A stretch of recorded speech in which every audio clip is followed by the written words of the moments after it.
Hello guys, welcome back to my channel. তোমরা সবাই কেমন আছো? আশা করছি সবাই খুব ভালো আছো। তো আবারও চলে এলাম নতুন একটা মিনি ব্লগ নিয়ে। তো সেদিন দিনটা ছিল রবিবার। সকাল সকাল সব কাজকর্ম সেরে মেহুকে বসেছিলাম তেল মাসাজ করতে, আর তখনই শাশুড়ি মায়ের ডাক পড়লো। আর ডাক শুনে তো দিলাম আমি এক ছুট, আর গিয়ে দেখি মা কি এনেছে। মা এনেছে মেহুর জন্য কাঁসার ঝিনুক আর বাটি। ঝিনুক বাটির ডিজাইনটা আমার খুব ভালো লেগেছে, আর যেমন কাজ তেমন আমি গিয়ে মেহুকে দেখাচ্ছি, দেখো তোমার ঠাম্মি কি এনেছে। সে তো বুঝে গেছে এটা তারই জিনিস, সে আর ছাড়তে রাজি নেই, কিন্তু সে তো জানে না এটা দিয়ে তার সাথে কি করা হবে। আর তারপরে চলে গেলাম আমি বাটি আর ঝিনুকটাকে ভালো করে স্টেরিলাইজ করার জন্য। এখানে আমি জলকে বেশ ভালো করে গরম করে ফুটিয়ে তার মধ্যে ঘন্টাখানিকের জন্য ঝিনুককে আর বাটিকে বয়েল করতে দিয়ে দিলাম।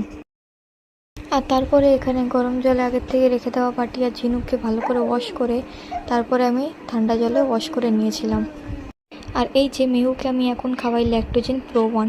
সবে তো বাইরের তোলা খাওয়া শুরু করেছে, তাই এটা দিয়ে আমি স্টার্ট করলাম। আর তারপর খাবার রেডি করার জন্য বাটিতে গরম জল বসিয়ে দিলাম। আমি ভালো করে আগে গরম জলটাকে ভালো করে ফুটিয়ে নিয়েছিলাম, তারপরে ওটাকে গ্যাস অফ করে রুম টেম্পারেচারে ঠান্ডা হতে দিয়ে দিয়েছিলাম। তারপর এখানে খাবার গুলে নিচ্ছি।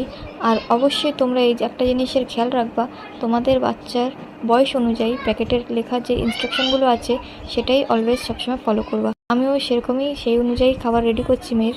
আমি তো ফার্স্টে এখন 4 ঝিনুক খাওয়াই, 4 ঝিনুকে আর এই যে খাবারটাকে ভালো করে গুলে নিচ্ছি। খাবারের মধ্যে যেন কোনো মোটা জাতীয় না থাকে। তারপরে গুলে আমি নিয়ে গেলাম যার খাবার তার সামনে, আর সে তো দেখে রীতিমতন কাড়াকাড়ি শুরু করেছে খাবার নিয়ে। আর এই যে বসে গেছি খাওয়াতে। তো শুরু হলো আজকে থেকে আমার এক নতুন যুদ্ধ। জানি না কিভাবে খাবে মেহু। তো প্রথমেই খেয়ে খাবারটাকে রিজেক্ট করে দিচ্ছে, পছন্দ হয়নি ওর। স্বাভাবিকভাবে টেস্ট পছন্দ না হওয়ারই কথা, এতদিন অন্য টেস্টের খাবার খেতো, আর আজকে হঠাৎ করে অন্য টেস্ট একটা মুখে পড়ছে। তো চলো আমি মেহুকে এইভাবেই খাইয়ে নিই ভুলিয়ে ভালিয়ে। তো চলো আজকের ভিডিওটা এই অবধি রাখলাম। তোমাদের যদি এই ভিডিওটা ভালো লেগে থাকে তাহলে একটা লাইক শেয়ার কমেন্ট করে দিও। দেখা হচ্ছে নেক্সট কোনো ভিডিওতে, ততক্ষণের জন্য